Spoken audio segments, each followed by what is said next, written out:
Good evening, everyone. Good evening, ma'am. Pranam, ma'am. Good evening.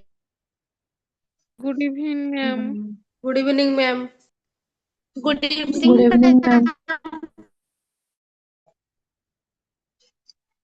Good evening, very good evening. Okay. So, mo previous class रे देखिथिली तुमरो recording टा देखिली जोटा कि पढ़ा हेची unit 2 जाके actually सरी थिला ठीक अछि तो यूनिट 3 स्टार्ट हेई नथिला तो मु तो अधा पढ़ेइची यूनिट 3 लास्ट आडू को तो सेटा छाड़ देबा आज हमें टिके फास्ट रो देखि देबा बाकी तक जहा जहा अछि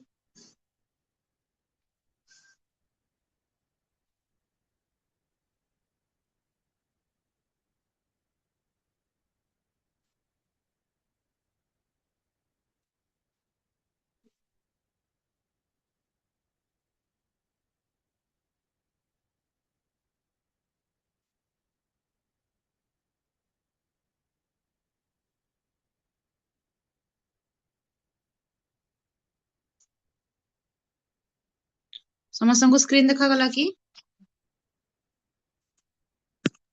yes, ma'am. Aଜ୍ଞା, ma'am. Yeah, ma'am.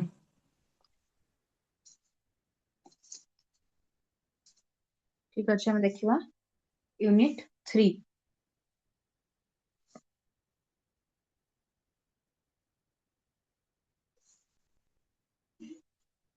এটা হচ্ছে তোমার approaches, methods, strategies and techniques of teaching social science.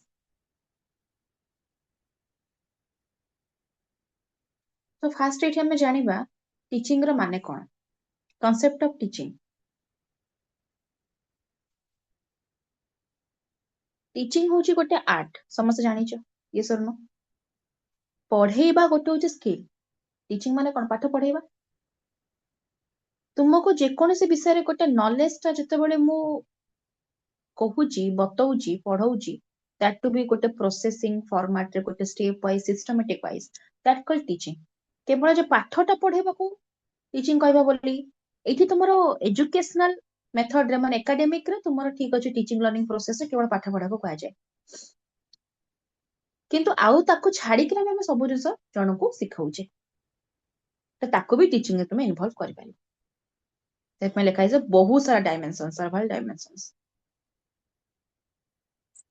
टिके स्पीड करूची जेहेतु टाइम हे गलानी एग्जाम पई सेट में टिके स्पीडली मु जाउची जहा डाउट सब मते फंक्शन पचारिबो आ समस्त म्यूट रख ठीक अछि जहा डाउट हला पचारिबो तो टीचिंग द्वारा कौन आना we can define as one of the following जोटा कि आसला modify the behaviour of the student providing new knowledge student रो किछि गोटे कांसेप्ट विषय रे जे कोनोसी सब कांसेप्ट विषय रे प्रीवियस नॉलेज थिबो बोली माने नै प्रायर नॉलेज प्रीवियस नॉलेज थिबो बोली माने नै किछिटा नुआ नॉलेज तारा आसीबो सबु बेले सबु जिंस रे तारा नॉलेज थिबो बोली माने न थाए कंप्लीटली नॉलेज नथिले भी 100% माने जो तमे कहबा हमें किछिटा परसेंट नॉलेज थिबा कथा सेटा भी न थाई पारे तो पूरा कंप्लीटली किछिटा सिचुएशन ताकू नुआ लागि पारे बा किछिटा नॉलेज तारा प्रीवियसली थिबो तो जेति कि नॉलेज थिबो ताकू आउरी आगु को बढ़ेबो कि टीचिंग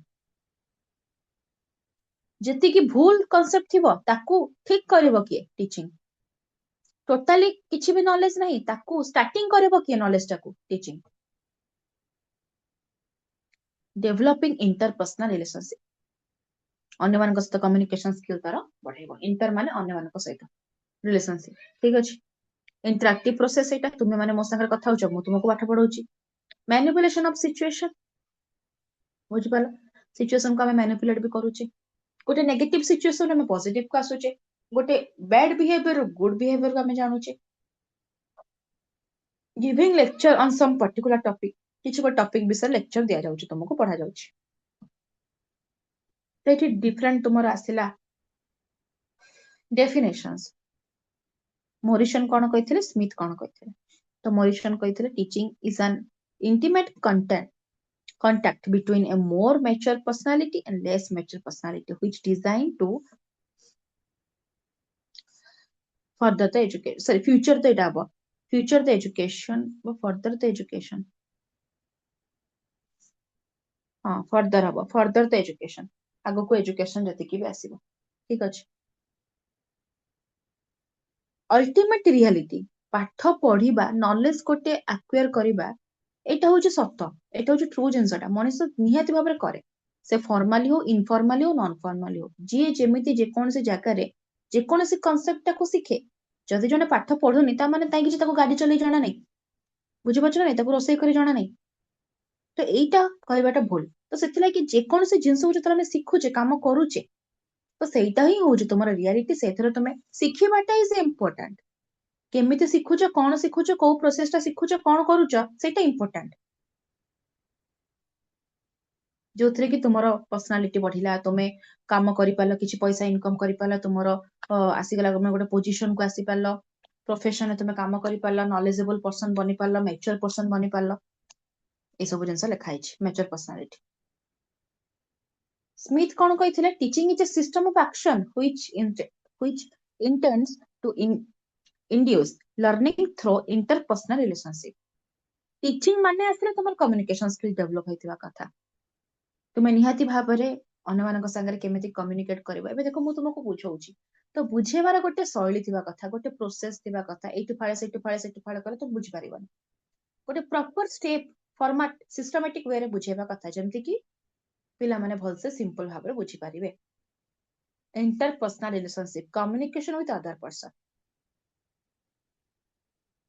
टीचिंग प्रोसेस देखो ये तुम इनवॉल्व वेरिएबल कौन कौन आसुची टीचर एटी स्टूडेंट्स एटी कंटेंट देखि पारे समस्ते खाली जस्ट डायग्राम टा मन रख एते जिंस किछि लिखिबार नै खाली तुमर कांसेप्ट टा टीचिंग कोन लेखा टिके मन रखिता तो टीचर स्टूडेंट ऑब्वियसली ना टीचिंग होची माने कोन टीचर टीचिंग करेबे कहा को स्टूडेंट को तापे एटी कंटेंट आसला कोनटा पढेबे जोडा को मटेरियल एबे देखो एग्जांपल क्लास होची मु होची टीचर मु तुमको पाठ पढौची तो एटा हला इंडिपेंडेंट वेरिएबल मु इंडिपेंडेंट अछि मु तुमको पढौची मो हिसाब रे पढेबी मु केमती कोन करबी कोन नै जिंसटा मु प्लानिंग करिक आछी ते पे इंडिपेंडेंट वेरिएबल डिपेंडेंट एबे की अच्छा तुमे कि क्लास टा नेले केमिति हमर कांसेप्ट टा क्लियर होबा हम एग्जाम रे लिखि पारिबु तो तुमे हो जो डिपेंडेंट वेरिएबल स्टूडेंट्स आ हला गोटे कंटेंट जो पार्ट को पढौचे बे यूनिट 3 हमें पढौचे इंटरवेनिंग वेरिएबल ताको कहा जाय बस एति की कथा बुझि पाला तो टीचर रो देखो दी टाइप रो मार्क आसिला से स्टूडेंट को कंटेंट को नै कि ना स्टूडेंट को पढे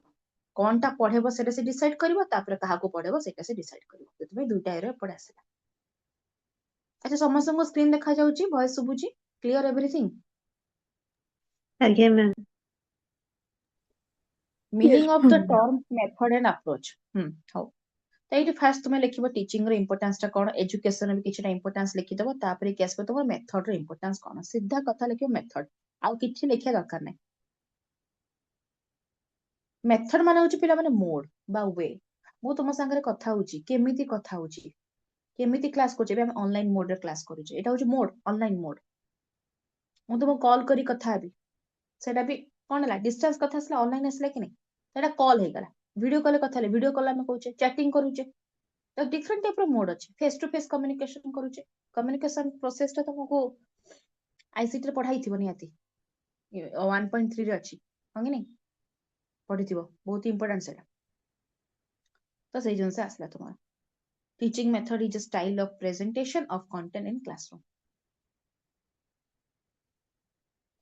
तो ये सिंपल जिनस जो पैराग्राफ लिखा ही तार मीनिंग टा तुमको बताऊची मेथड टा आमे टीचिंग लर्निंग प्रोसेस रे यूज करूचे इट इज ए वे और मोड केमिति पिला को पाठ पढेबा that to be different kind of subject केमिति आमे इजी फॉर्मेट रे पढेबा डिफरेंट हार्ड सब्जेक्ट्स भी अछि खाली सब इजी सब्जेक्ट थिबा बोली माने नहीं पर ताको आमे केमिति सहज सरल उपाय रे पिला को पाठ पढेबा सेटा होची तुमर मेथड सेटा पय मेथड बनी छी कि तुमको टीचिंग लर्निंग प्रोसेस रे हेल्प हबो टीचिंग रे हेल्प हबो लर्निंग रे भी पिला लर्न करि परिबो इजीली क्लैरिटी आसीबो कंफ्यूजन रहिबोनी इजी टू एक्वायर नॉलेज सेति पय हम डिफरेंट मेथड्स यूज करूचे डिफरेंट सब्जेक्ट रिगार्डिंग बस काम खत्म तार नीड कोन देछि नीड एया नीड कैरेक्टरिस्टिक्स सब जिंस गोटे फीचर सब गोटे पॉइंट ही आसीबो फर्स्ट पॉइंट होची टीचिंग लर्निंग प्रोसेस को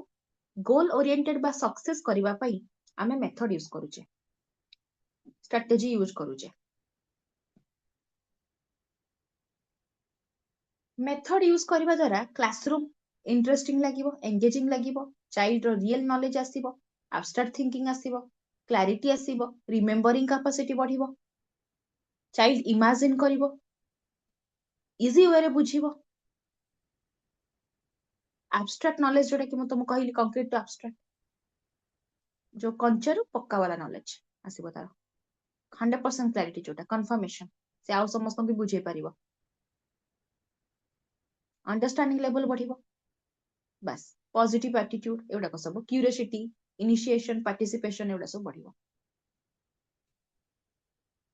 need of right method method तो बहुत सारा अच्छी बट जो सब्जेक्ट अकॉर्डिंगली हमें सही सब्जेक्ट को पुट कर माने कि इंडक्टिव डिडक्टिव मेथड मुझे प्रीवियस क्लास रे तुमको कही इंग्लिश रो ग्रामर बा डिफरेंट लैंग्वेज रो ग्रामर पढ़िया पई हेले आउ तुमर मैथ पढ़िया पई हेले हम कोन करछे इंडक्टिव डिडक्टिव यूज करूचे ताको जदि म ओडिया पढ़ेला बेले यूज करिनी हबो नाही माने ओडिया लिटरेचर रे तबे म पढौची माने प्रोज कथा आसला पोएट्री कथा आसला ताको म साइंस रे पढ़ेबी हबो नाही तो यही सब जिनसटा आसला जो सब्जेक्ट पाई एप्रोप्रिएट मेथड्स अछि पर्टिकुलर सब्जेक्ट पे तो से अनुसार तुमरा पढ़ा जिवो तो राइट जगह रे राइट प्लेस रे बुझ बचना नहीं कोन राइट प्लेस रे सिचुएशन अकॉर्डिंगली चाइल्ड रो एज कैपेसिटी नीड एबिलिटी को देखि कि हमें जो सब्जेक्ट सहित सेही पर्टिकुलर सुइटेबल मेथड को चूज करके पढ़ेबा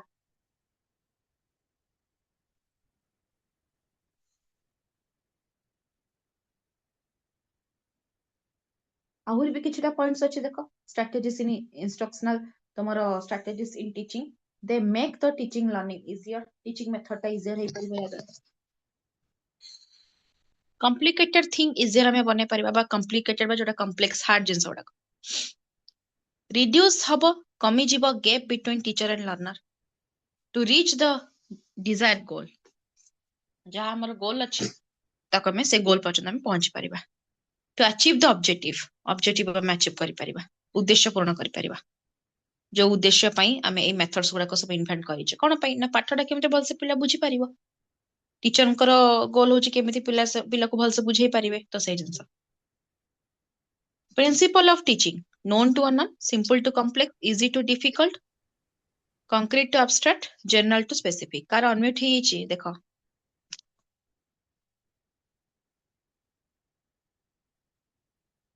नोन टू अननोन जहा पिला जानी थिबो सेठु रे कि जहा जानी नथिबो एक्चुअली कहको गले नोन टू अननोन मते ठीक लागे नाही मते लागे माने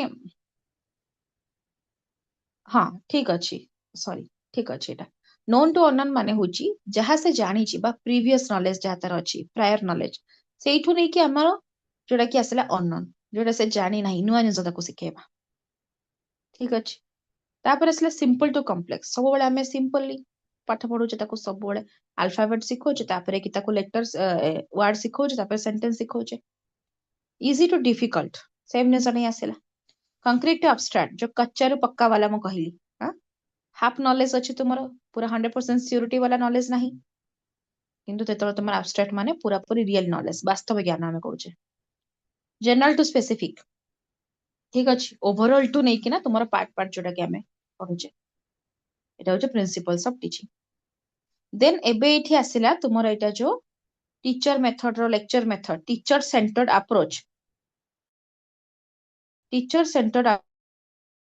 अप्रोच रो तुमरो बोधे केतरा 5टा बोधे थिला मेथड हला बताउछ देखो ठीक अछि एबे एतिकी समस्या बुझी परलो कोन कहली मोना नाही कोन कहउछ ଆଜ୍ଞା ମ୍ୟାମ୍।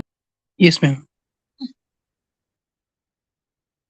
तो एबे आसले तुम टीचर सेंटर्ड अप्रोच आ गोटे लर्नर सेंटर्ड अप्रोच जदि एग्जाम रे दुईटा जाक मिसेकी पचारला ताले सबु जाक मेथड तुमको लेखिया को पड़िबो टोटल बोते 12टा ना केतेरा थिला हला एमते तुम कैलकुलेट करी जणा पड़िबो मो नंबर टा इठियो देइनी तो से बडा जिंसटा कथा जदि तुमको एमते पर्टिकुलर पचारला टीचर सेंटर मेथड थाले टीचर सेंटर जहा जहा अछि 5टा खंडे पॉइंट अछि बोते सेटा तुम लेखिबो लर्नर सेंटर पचारला सेथरे 5टा खंडे अछि कि 6टा अछि टोटल मिसेकी 11टा कि 12टा थिला तो से भला तुम लेखिबो मार्क देखिकी कौन क्वेश्चन पचारिचे ता आंसर तुम लेखिबो आ ता आगर तुम लेखिबो टीचिंग रे इंपोर्टेंट कौन मेथड रे इंपोर्टेंट कौन तापरे के एटा को स्टार्ट करिवो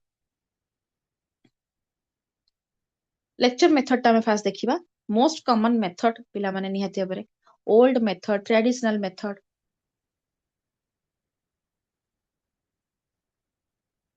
तो एटा तुम लैटिन वर्ड रो आसीची लेक्चर माने होची लाउड रीडिंग एंड हमें ताको कहिबा कि टेलिंग मेथड बोली जेमते भी मु तुमको पाठ पढुची लेक्चर मेथड स्टेप्स कौन कौन अछि एम ऑफ द टॉपिक कौन टॉपिक ता अछि मु पढेबी जेमते कि मो सोशल साइंस रा आज यूनिट 3 टा स्टार्ट खे नसला तुमर स्टार्ट टा करिवे इंट्रोडक्शन तापर आसला देली मु इंट्रोडक्शन पिला माने आज एमे आया पढिबा ए सब जिंस पढिबा कंटेंट ऑर्गेनाइजेशन सब जिंस को मु ऑर्गेनाइज करके रखिछि का पर कोटा जिंस अछि से अनुसार मु तुमको पढौछि प्रेजेंटेशन माने कि जोटा कि तुमर आसला एबे Hello. इम्प्लीमेंट करूछि पढौछि हां कोंतु मैडम लेक्चर मेथड आमे का कहबा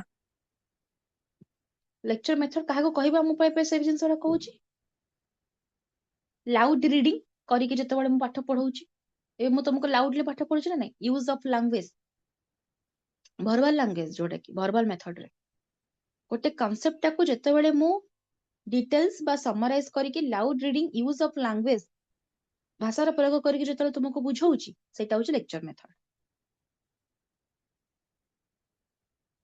जेमति कि लेक्चरर माने कोन दियंती +2 +3 रे तुमे देखिछ ना नहीं लेक्चर और लेक्चरर माने सॉरी लेक्चरर माने कोन करंती लेक्चरिंग दियंती ना तो सेटा आसला तुम लेक्चर मेथड से कोन तुमको डायग्राम करी कि गोटे गोटे लाइन तो पढेबेनी पूरा समराइज करी कि जते बळे बुझांती बुझी पाछ ना नहीं कथाटा कोन पाठटा अछि कोन कंटेंट अछि ताको जते बळे बुझांती समराइज करी कि खाली गाई जाउथबे देखुछ ना नहीं पूरा कंटीन्यूअसली कहि जाउथबे तो सेटा होछि तुम लेक्चर मेथड क्लियर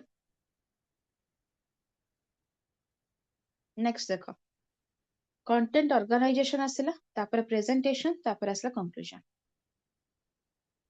एतिकी स्टेप तुमर मन रहिबो ना नहीं 5टा स्टेप एरो मार्क देके एमते लिखि दबो नेक्स्ट आसला कैरेक्टरिस्टिक्स तो कैरेक्टरिस्टिक्स रे कोन कोन आसला टीचर ओरिएंटेड मेथड एटा टीचर सेंटर्ड अप्रोच जेहेतु एटा टीचर कर काम टीचर पाठ पढेबे जे स्टूडेंट रो किछि इन्वॉल्वमेंट न थाए स्टूडेंट एटी पैसिव थाए और से सुनुथिबो टीचर एटी एक्टिव थांती से निजे तांकर ओन एक्सपीरियंस रो निजर एग्जांपल्स दे कि पढेबे निजर टीचिंग मेथड रे देखो एटा verbal method use of language different words बहुत ही कम टीएलएम एठी यूज हुए लेस टीएलएम्स बहुत ही कम एते टीएलएम्स यूज करा जाय नहीं पूरा टोटली तो समराइज तुमको पूछा हबो कोन अछि हो गोटे स्टोरी टार माने कोन मु पूरा कहि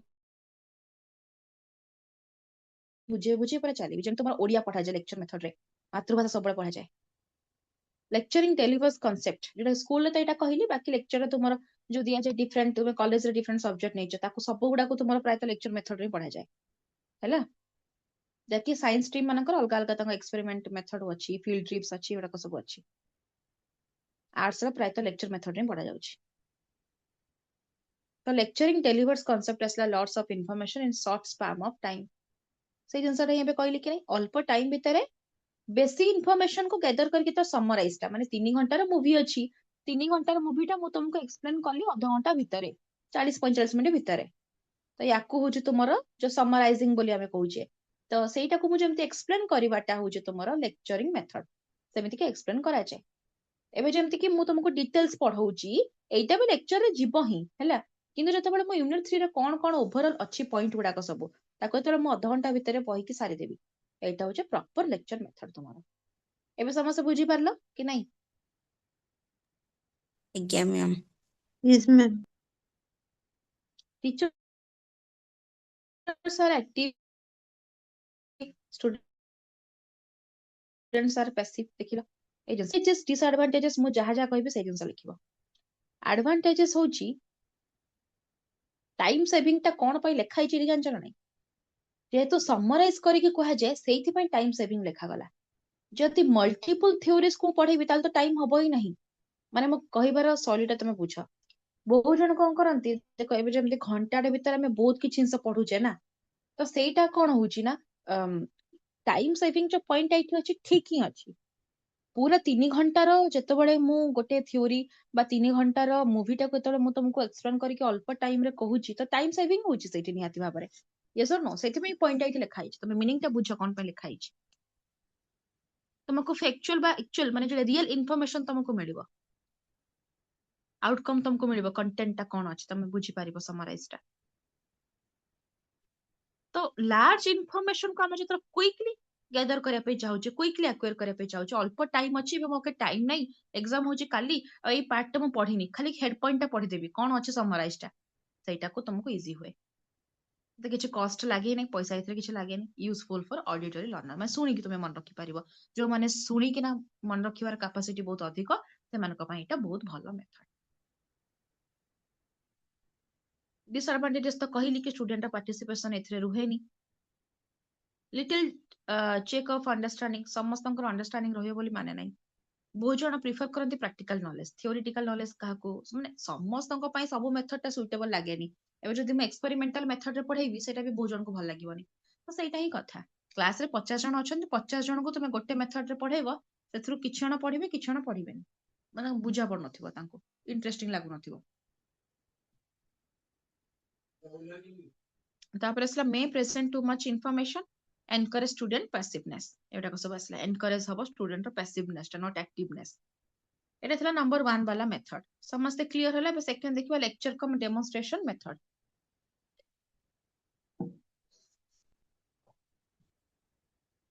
एटा मिक्स अप टाइप रसला केमिति का। This method include the merits of lecture method and demonstration method. Demonstration माने किछिटा प्रैक्टिकल थाए, किछिटा तुमको डिटेल्स बुझा जिवो, एग्जांपल्स दे कि बुझा जिवो, माने किछिटा तुमको डिटेल्स, किछिटा ओवरऑल। जोटी तुमको ओवरऑल बुझीबार अछि ओवरऑल गाई गाई जिवे टीचर पूरा, हां एमति हला सेमति हला सेमति हला सेमति हला। कोठी टिके बेसी टिके दरकार, टिके डायग्राम दरकार तुमको, टिके दिटा एग्जांपल नुवा दरकार, कीवर्ड्स दरकार तुमको, तो सेतोल टिके डेमोन्स्ट्रेशन करे, माने टिके अटके की भलो से डिटेल्स तुमको सेति की पढाइबे। मुनी हे आउथरे नेक्स्ट पार्ट टा कोन हबो ना, एटा ओवरऑल पढायर अछि तो ओवरऑल पढाइबे। तो एई जिंसटा होय जेमि तमे देखिछो नॉर्मल यूट्यूब रे जो यूट्यूबर्स माने जो टीचर्स माने पाठ पढांती, लेक्चर कही जाउथबे, जति की दरकार हबो सेटा को तुमे से लिखुथिबे। यस और नो, तो एटा होची lecture cum demonstration method.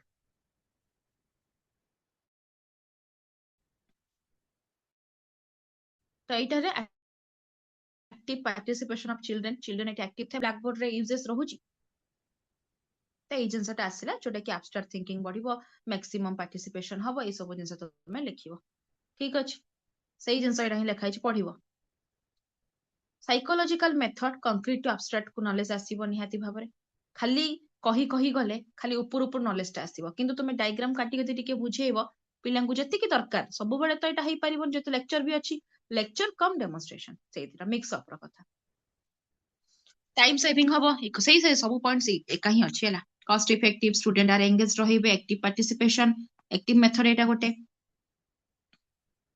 Easy easy point गुडा को लेख। Safe method, no risk, faster thinking, सांग सांग से थिंकिंग करी कहि परिबो, क्रिटिकल क्रिएटिव थिंकिंग, ए सब जिंस प्राय तो देखिबा एमसीक्यू जते बेले प्रैक्टिस करोचंती टीचर कही जाउथबे, प्रैक्टिस करी जाउथबे, तापर लास्ट किछरा देखिबो से डायग्राम करके कहिबे ए जिंसटा एमती कोन पई हला ना, ए जिंस हला सेई जिंस हला। तो तुम मुहर भी देखिबो सांग सांग आंसर बाहरथुबो। मैम को मैम जदि लेक्चर मेथड क्वेश्चन पड़े तो एसबु भी ता भितर जीवो। नहीं लेक्चर मेथड टा अलगा, सेटा नंबर 1 कहली परा। एटा होची नंबर 2 लेक्चर कम डेमोन्स्ट्रेशन, एटा आ गोटे मेथड टा, एटा अलगा आगे मैम, मेथड। आगे मैम। मैम हम्म ମ୍ୟାମ୍ ଯୋଉ ଆପଣ କହିଲେ କି ଲେକ୍ଚର ମେଥଡ ରେ ଆମର ମାନେ ଟିଚର ଟା ଆକ୍ଟିଭ ରହିବେ ଆଉ ଷ୍ଟୁଡେଣ୍ଟ ଟା ପାସିଭ ରହିବେ।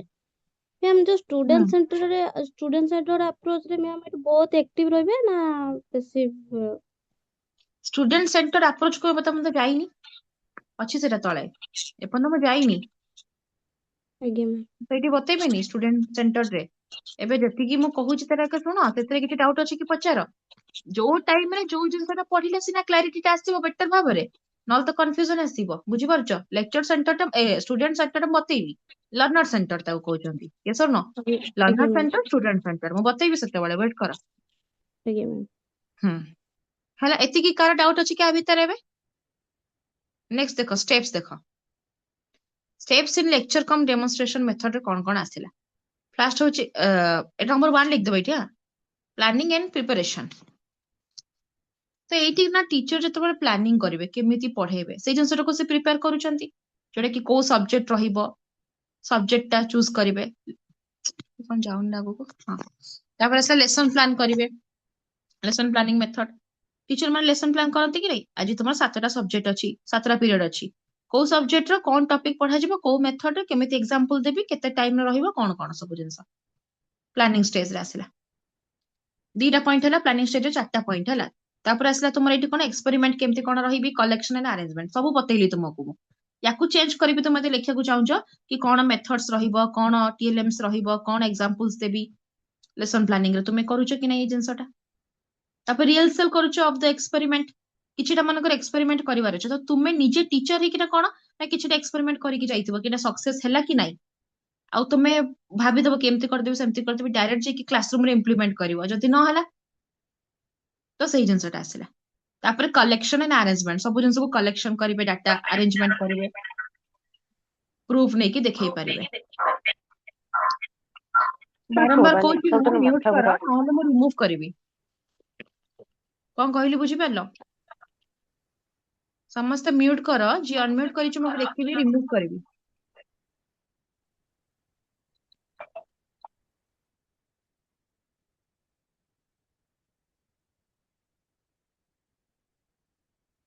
ଏତିକି ବୁଝିହେଲା? ନେକ୍ସଟ ଆସିଲା ଇଣ୍ଟ୍ରୋଡ୍ୟୁସିଂ ଏ ଲେସନ। এটা ଥିଲା first number 1 step planning and preparation. Second আসলা ইন্ট্রোডক্সিং এ লেসন, তো এটি ইন্ট্রোড্यूस হব লেসনটা কোন স্টোরি টেলিং আসিলা, ফ্যামিলিয়ার তোমার ওয়ার্ড सब আমি ইউজ করবা, ইজিটা লিখি দেব কোন এই ফ্যামিলিয়ার ওয়ার্ড ইউজ, বাস সিম্পল এক্সপেরিমেন্ট আমি করিবা। ମ୍ୟାମ୍ ଡେମନଷ୍ଟ୍ରେସନ ମିନ୍ସ କଣ?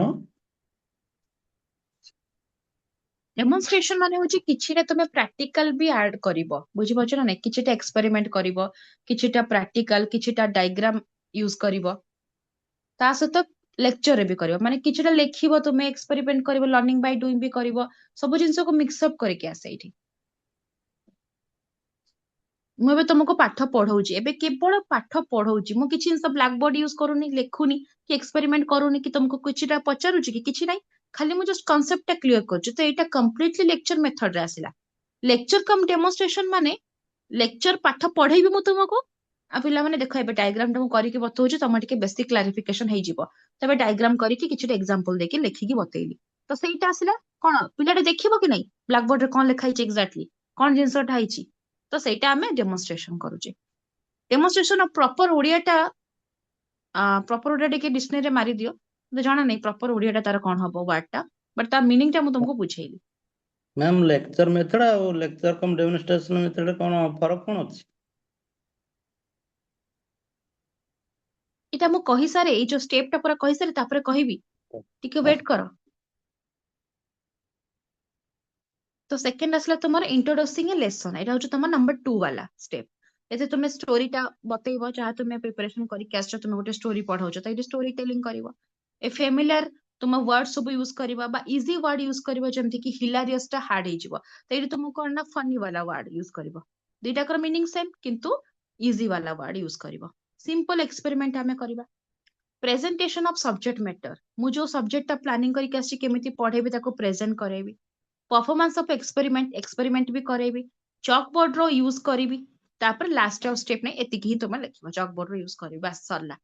एबे जो पचारतले लेक्चर और लेक्चर कम डेमोन्स्ट्रेशन में कौन फरक अछि, ମୁଁ ସେଇଟା ଷ୍ଟାର୍ଟିଂ ରୁ ହିଁ କହୁଛି ତା ମିନିଂ ଟା ଯଦି ଦିଟାକ ବୁଝି ପାରିଥାନ୍ତ ଠିକ ସେ ତାହେଲେ ମତେ କ୍ୱେଶ୍ଚନ ପଚାରି ନଥାନ୍ତ। ବୁଝିପାରୁଛ ନା ନାଇଁ କଣ କହିଲି ମୁଁ? ମିନିଂ ଟା ପୁରା ଏକା ଅଛି। ମିନିଂ ଟା କଣ କହିଲି ମୁଁ? ୟାର ମିନିଂ ଟା ତାର ମିନିଂ ଟା ଦିଟାକ ବୁଝିଲେ ତମେ ତାର ହିଁ ତ ସେଇଟା ତ ଡିଫରେନ୍ସିଏସନ ହେଲା। ଆଉ କଣ ଅଛି ଏଥିରେ? ଲେକ୍ଚରରେ କେବଳ ପାଠ ପଢାଗଲା, ଖାଲି ମୁଁ ତୁମକୁ ଭର୍ବାଲ ୟୁଜ କରିକି କହିଲି, ଭର୍ବାଲ ଲାଙ୍ଗୁଏଜ। ଏଇଠି କେବଳ କଣ ଭର୍ବାଲ ସହିତ କିଛିଟା ଏକ୍ସପେରିମେଣ୍ଟ କଲି, କିଛିଟା ବ୍ଲାକ ବୋର୍ଡ ର ୟୁଜ କଲି, କିଛିଟା କ୍ୱେଶ୍ଚନ ବି ପଚାରିଲି, କିୱାର୍ଡସ ବି ଲେଖେଇଲି। ତ ଏଇ ଜିନିଷଟା ଆସିଲା। ବୁଝିପାରୁଛ କଣ କହିଲି ମୁଁ ଦିଟାକର ମିନିଂ? କ୍ଲିୟର? ଏଇଟା ହିଁ ଡିଫରେନ୍ସିଏସନ।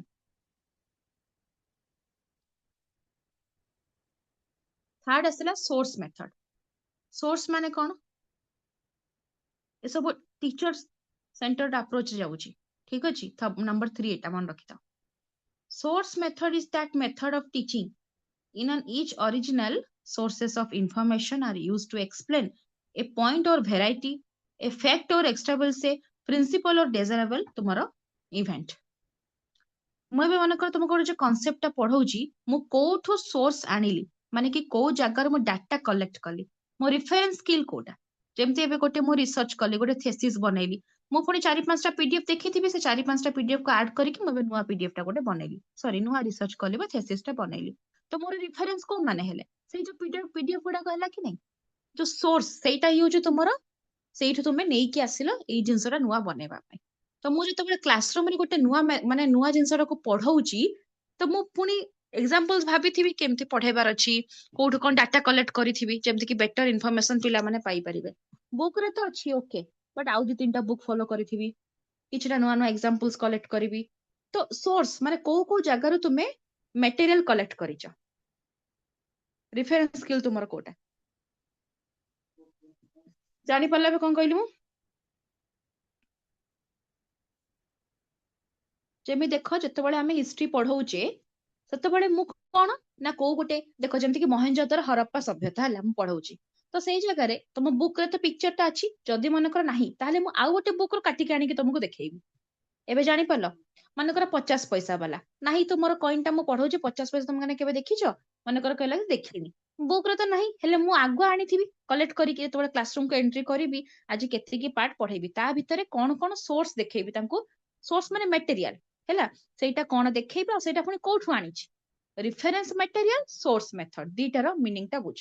ରିଫରେନ୍ସ ମାନେ କୋଉ କୋଉ ଜାଗାରୁ ମୁଁ ଆଣିଲି, ସୋର୍ସ ମାନେ ତୁମକୁ ୱାନ୍ ଟାଇପ ଅଫ ଟିଏଲଏମ୍ସ, ଯୋଉଟା କି ମୁଁ ତୁମକୁ ଦେଖେଇଲି କି ଦେଖ ପିଲାମାନେ, ଏଇଟା ହଉଛି 50 ପଇସା, ଏଇଟା 25 ପଇସା, ଏଇଟା ହଉଛି ମହେଞ୍ଜୋଦାରୋ ହରପ୍ପା ସଭ୍ୟତା, ଇଏ ହଉଛନ୍ତି ଆକବର। ତ ଏଇ ସବୁ ଜିନିଷ ଗୁଡା ମୁଁ ଆଣିକି ତମକୁ ଦେଖେଇଲି। ଯେତେବେଳେ ସୋର୍ସ ମେଥଡ କଲେକ୍ଟ କରିବା ଡାଟା ଅଲଗା ଅଲଗା ରିଫରେନ୍ସ ସ୍କିଲ୍ ରୁ। ଏବେ ବୁଝିପାରିଲ ସମସ୍ତେ? ଡାଉଟ୍ ଅଛି ହେଲେ ପଚାର।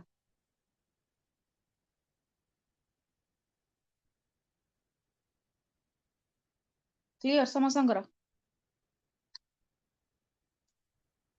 ହଉ, ଭଲ କଥା।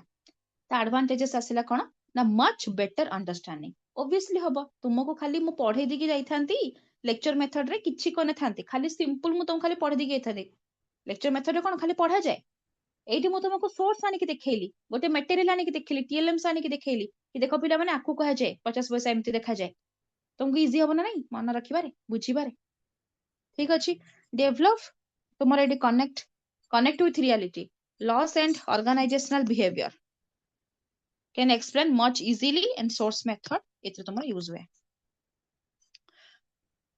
This gives first hand experience। first hand experience ମାନେ ଆମେ ଏଠି କହିପାରିବା ଟୋଟାଲି ତୁମର ରିଏଲ ନଲେଜ, ପିଲା ଏଠି ଟଚ୍ କରିପାରିବ। ହ୍ୟାଣ୍ଡସ୍ ଅନ୍ ଆକ୍ଟିଭିଟି ବି ତମେ ଯୋଉଟା ଜାଣିଛ ନା, ହ୍ୟାଣ୍ଡସ୍ ଅନ୍ ମାନେ କରି କରି ପିଲାଟା ଶିଖିବ, ଲର୍ଣ୍ଣିଂ ବାଇ ଡୁଇଂ, କାମ କରି କରି ଶିଖିବ। ତ ଏଇଠି କଣ ମୁଁ ତମକୁ ସୋର୍ସ ଯେତେବେଳେ ଆଣିକି ଦେଖେଇଲି, ମନେକର ଜିଓଗ୍ରାଫି ପଢଉଛି, ଜିଓଗ୍ରାଫି ପଢେଇଲା ବେଳେ ମୁଁ ମ୍ୟାପ ଆଉ ଗ୍ଲୋବ ଆଣିଲି, ଯୋଉଟା କି ଟିଏଲଏମ୍ସ ଆମେ କହୁଛେ, ତ ସେଇଟା ତୁମ ସୋର୍ସ ରେ ବି ଯିବ। ତ ସେଇଟାକୁ ମୁଁ ଆଣିକି ଦେଖେଇଲି, ତ ସେ କଣ କରିବ, ଲର୍ଣ୍ଣର ଟା ଟଚ୍ କରିବ, ଦେଖିବ କି ହଁ ସତରେ ଏମିତିକା ଜିନିଷଟା। ଡାଟା କଲେକ୍ସନ କରିପାରିବ, ବେଟର ନଲେଜ ଆସିବ, ଅବଜର୍ଭେସନ ସ୍କିଲ୍ ତାର ଡେଭଲପ ହବ, ଦେଖିକି ସେ ଭାବିବ କଣ ଅଛି କଣ ନାହିଁ, ସବୁ ଜିନିଷ ଥିଙ୍କିଂ କାପାସିଟି ବଢିବ। ଏବେ କ୍ଲିୟର ହେଲା? ତାପରେ ଦେଖ ଡିସଆଡଭାଣ୍ଟେଜେସ୍, ବହୁତ ହି ଟାଇମ ଲାଗେ, କଣ ପାଇଁ ପିଲା ସେଇଠି ହିଁ ଅଟକି ଯିବା, ଆଗକୁ ଶୁଣିବ ହିଁ ନାହିଁ, ସେଇ ଟିଏଲଏମ୍ସ କୁ ହିଁ ବସିକି ଦେଖୁଥିବ, ସେଇ ଯୋଉ ସୋର୍ସ ମେଥଡ କୁ ହିଁ। Not suitable for every topic, ସବୁ ଟପିକ ରେ ସବୁ ଜିନିଷ ଆଣି ହବ ନାହିଁ ନିହାତି, ସବୁ କରିକୁଲମ ପାଇଁ ବି ଏଇଟା ଠିକ ନୁହଁ, ମାନେ ଇମ୍ପ୍ଲିମେଣ୍ଟ କରିହବନି। ୱେଲ୍ ଟ୍ରେନ୍ ଟିଚର ଆକୁ ଦରକାର, ଯେମିତି କି ପ୍ରପର ସୋର୍ସ କୁ ଆଣିକି ଯାହାକୁ ଯୋଉଟା ନିଡ୍ ଅଛି, ଯୋଉ ସବଜେକ୍ଟ ଆକର୍ଡିଂଲି, ଯୋଉ ସିଚୁଏସନ ଆକର୍ଡିଂଲି ତାକୁ ଆଣିକି ଯେମିତି ସେ ଦେଖେଇବେ କ୍ଲାସରୁମ ରେ। ଆଉ ପିଲାମାନଙ୍କ ଭିତରେ ଏଇଟା ବହୁତ ହି ବର୍ଡନ କ୍ରିଏଟ ହେଇପାରେ। କଣ ପାଇଁ ନା ପିଲା ଭାବିବ ଏଇଟା କଣ ପାଇଁ ଆଣିଛନ୍ତି, କେମିତି ହବ, କାହିଁକି ଏମିତି ହେଲାନି, ସେମିତି ହେଲାନି, ଏଇ ଜିନିଷ ବେଶୀ ସେ ଦିମାଗ ଚଲେଇବ। ବୁଝିପାରୁଛ ନା ନାଇଁ? ବାକି ସେଇ ବିଷୟରେ ଯେତେବେଳେ ତାକୁ ଲେକ୍ଚର ଦଉଥିବେ ଟିଚର, ସେଇଠି ଆଉ ସେ ମନ ଧ୍ୟାନ ଦେଇକି ଶୁଣିବନି, କେବଳ ସେ TLM କୁ ଦେଖି ଦେଖି ଚାଲିବ। ଏବେ କ୍ଲିୟର ହେଲା କି କାହାର ମାନେ ଡାଉଟ ହେଲା କି କାହାର? ନାଇଁ ମ୍ୟାମ୍।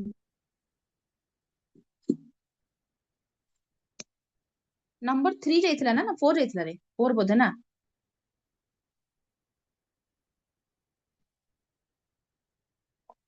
ଏଇଟା ବୋଧେ 5 ହବ। ନାଇଁ ଏଇଟା 3। ଏବେ 4 ହବ ହେଲା। ଏବେ ଦେଖ 4 ବାଲା ସୁପରଭାଇଜ ଷ୍ଟଡି।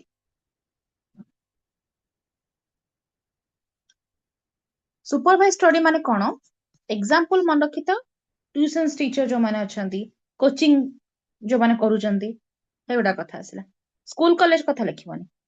ଦେଖ ସିମ୍ପଲ ଗୋଟେ ଲାଇନ ଆମେ ବୁଝିବାକୁ ଗଲେ, ଯେତେବେଳେ ସ୍କୁଲ ଆଉ କଲେଜରେ ବହୁତ ସାରା ପିଲା କ୍ଲାସରେ ରହୁଛନ୍ତି, ଟିଚର ତାକୁ ପଢଉଛନ୍ତି। କିନ୍ତୁ ଟ୍ୟୁସନ ହେଇଗଲା, କୋଚିଂ ସେଣ୍ଟର ହେଇଗଲା, ମାନେ ଯେମିତି ପର୍ଟିକୁଲାର 5 ରୁ 10 ଜଣ, ମ୍ୟାକ୍ସ ଟୁ ମ୍ୟାକ୍ସ 10 ଜଣ ଖଣ୍ଡେ ପିଲା ଅଛନ୍ତି। ଯଦି ଆମେ ଟ୍ୟୁସନ କୁହ, କୋଚିଂ କୁହ, ଯାହା କହୁଛ କୁହ ହେଲା। କିନ୍ତୁ ସ୍କୁଲ କଲେଜରେ ତ ସେଇଟା ଇନକ୍ଲୁଡ ହବନି ନା।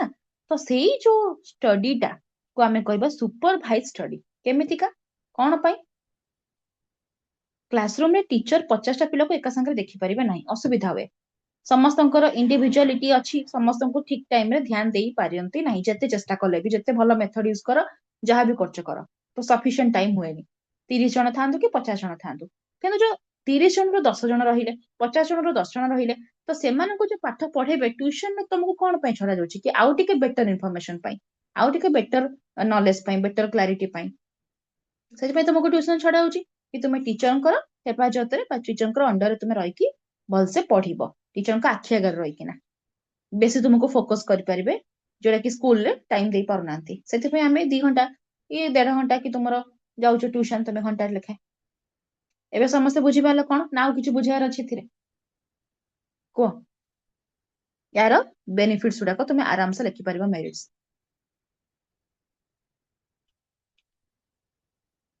ବେଶୀ ଧ୍ୟାନ ଦେଇ ହବ କାହାକୁ? ପର୍ଟିକୁଲାର ଯୋଉମାନେ ଆସୁଛନ୍ତି ତୁମର ସୁପରଭାଇଜ ଷ୍ଟଡିରେ,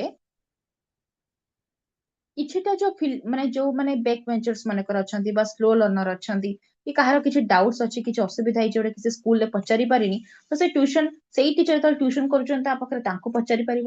ତ ସେଇ ଟିଚର ବି କରୁନାହାନ୍ତି, ଆଉ କିଏ ବି କରୁଛନ୍ତି, ସେଇଟା ବି ସୁପରଭାଇଜରେ ଯିବ, କିଛି ଅସୁବିଧା ନାହିଁ। ଠିକ ଅଛି?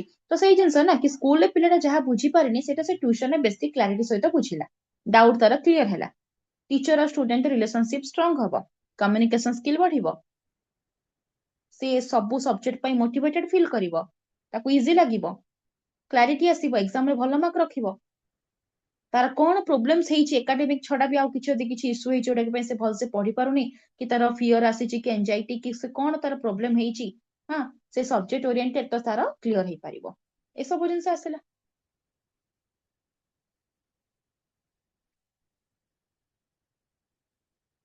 ଦେଖ, ଗୁଡ ଫର ସ୍ମଲ କ୍ଲାସରୁମ ଲେଖା ହେଇଛି। ଦ ଫିୟର ଅଫ ଷ୍ଟୁଡେଣ୍ଟ, ଦେଖ ଏଇଟା ସବୁ ଭେନିସ୍ଡ ହେଲା, ସରିଲା, ଡାଉଟ କ୍ଲିୟର ହେଲା, ଯାହା ଯାହା କହିଲି ସବୁ ପଏଣ୍ଟସ ଲେଖା ହେଇଛି। କିନ୍ତୁ ଡିମେରିଟ୍ସ ହଉଛି ତାର କଣ? ଏଟା ଟାଇମ କନଜ୍ୟୁମିଂ, ବହୁତ ହି ଟାଇମ ଲାଗେ। ମେ ବି ଏଟା ପାର୍ସିଆଲିଟି କରିପାରନ୍ତି ଟିଚର, କଣ ପାଇଁ କହିବେ ତୁ ତ ସ୍କୁଲ, ମନେକର ସ୍କୁଲରେ ସେ ପାଠ ପଢୁଛି ଆଉ ଟ୍ୟୁସନ ଆସୁଥିଲା, ଏବେ ଟ୍ୟୁସନ ସେ ଛାଡିଦେଲା, ଦେଖିବ ତାକୁ ସ୍କୁଲରେ ବି ଆଉ ଭଲସେ ପଢେଇବେନି, ମାର୍କ କମେଇଦେବେ। ନହେଲେ ତ ଟ୍ୟୁସନକୁ ଯଦି ଆସୁଛି, ଯଦି ସେମାନଙ୍କର ଫିସ୍ ନଦେଲା, ତ ଏତେ କମ ଫିସ୍ ଦେଇଛୁ ତ କାହିଁ ପଢେଇବି, ଆଉ ତ ସାଙ୍ଗମାନଙ୍କୁ ଭଲସେ ପଢେଇବି, ତାକୁ ଏବେ ତ ପଢେଇବେନି। ଟ୍ୟୁସନ ଭିତରେ ବି ପାର୍ସିଆଲିଟି କରାଯାଏ, ବା ସୁପରଭାଇଜ ଷ୍ଟଡିରେ ବି ତୁମର ପାର୍ସିଆଲିଟି ହେବାର ଚାନ୍ସେସ୍ ଅଛି। Not suitable for big classroom. ବାସ୍ ଏତିକି ଲେଖ, ଆପ୍ଲିକେସନ କିଛି ଲେଖିବା ଦରକାର ନାହିଁ, ଏତିକି ଲେଖ ତମେ, ଏତିକି ତୁମେ ଲେଖ। ଏତିକି ଥିଲା ତମ ଟିଚର ସେଣ୍ଟର୍ଡ ଆପ୍ରୋଚ ବୋଧେ 4ଟା ଥିଲା ହଁ 4ଟା ଏବେ ଆସେ ତମ learner centred approach learner centred ରେ ଏଇଠି ଲର୍ନର ସବୁବେଳେ ଆକ୍ଟିଭ ରହିବ टीचर सेंटर ମାନେ टीचर ସବୁବେଳେ ଆକ୍ଟିଭ ରହୁଥିଲେ ଲର୍ନର ପାସିଭ ରହୁଥିଲା ଏଇଟା ତାର ଓଲଟା टीचर ଏଇଠି କଣ ପାସିଭ ରହିବେ ଲର୍ନର ଏଠି ଆକ୍ଟିଭ ରହିବ टीचर ଖାଲି ଗାଇଡ କରିବେ ତମକୁ ଇନଷ୍ଟ୍ରକ୍ସନ ଦେବେ ଗାଇଡଲାଇନ୍ସ ଦେବେ ହେଲ୍ପ କରିବେ ବଟ ପାଠ ପଢିବ ତୁମେ ଇନିସିଏଟ କରିବ ତୁମେ ଏବେ ବୁଝିପାରିଲ କଣ କହିଲି ମୁଁ ଦିଟା ଭିତରେ ଡିଫରେନ୍ସ ତମେ କିଏ ଗୋଟେ ପଚାରୁଥିଲା ନା କଣ ଗୋଟେ ପଚାରୁଥିଲ ମଝିରେ ସେତେବେଳେ କହିଲ ଏବେ କଣ ଗୋଟେ ପଚାରୁଥିଲ କ୍ୱେଶ୍ଚିନ୍ ଟା ଲର୍ନର ସେଣ୍ଟର ର ଗୋଟେ ଝିଅଟା ପଚାରୁଥିଲା କୁହ କଣ ପଚାରୁଥିଲ କିଏ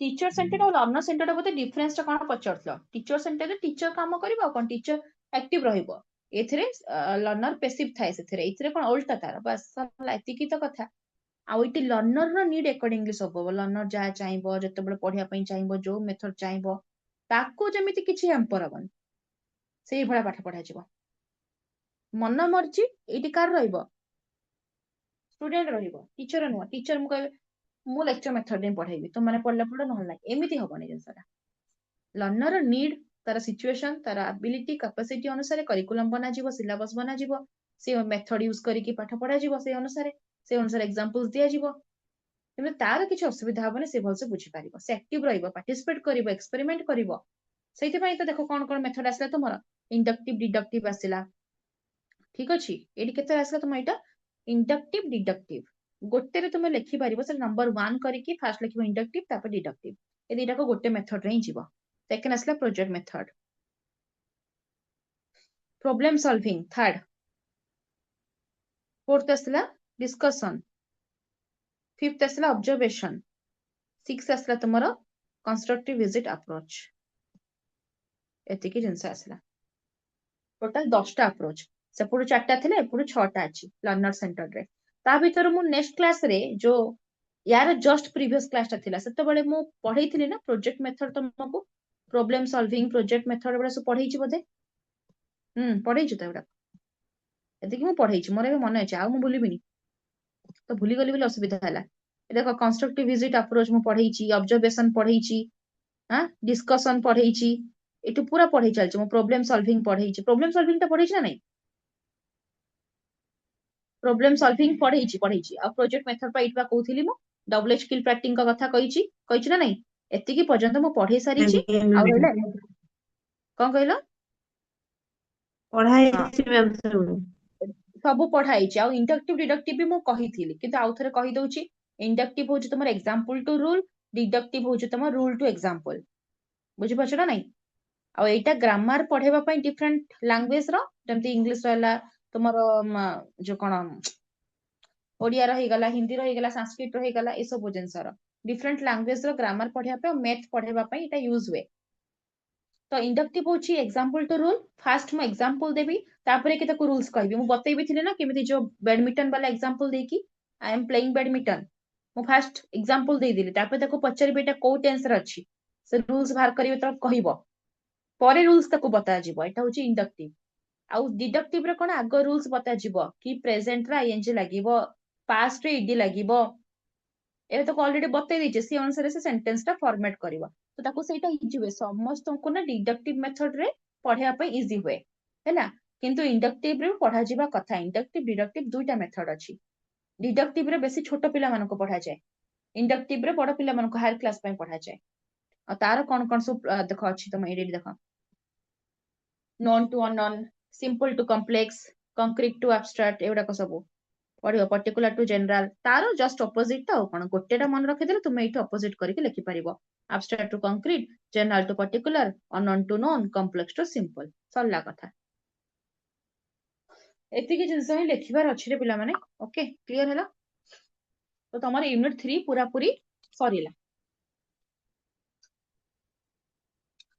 तो आमे नेक्स्ट क्लास रे पढिबा यूनिट 4 एबे समस्ते बुझबा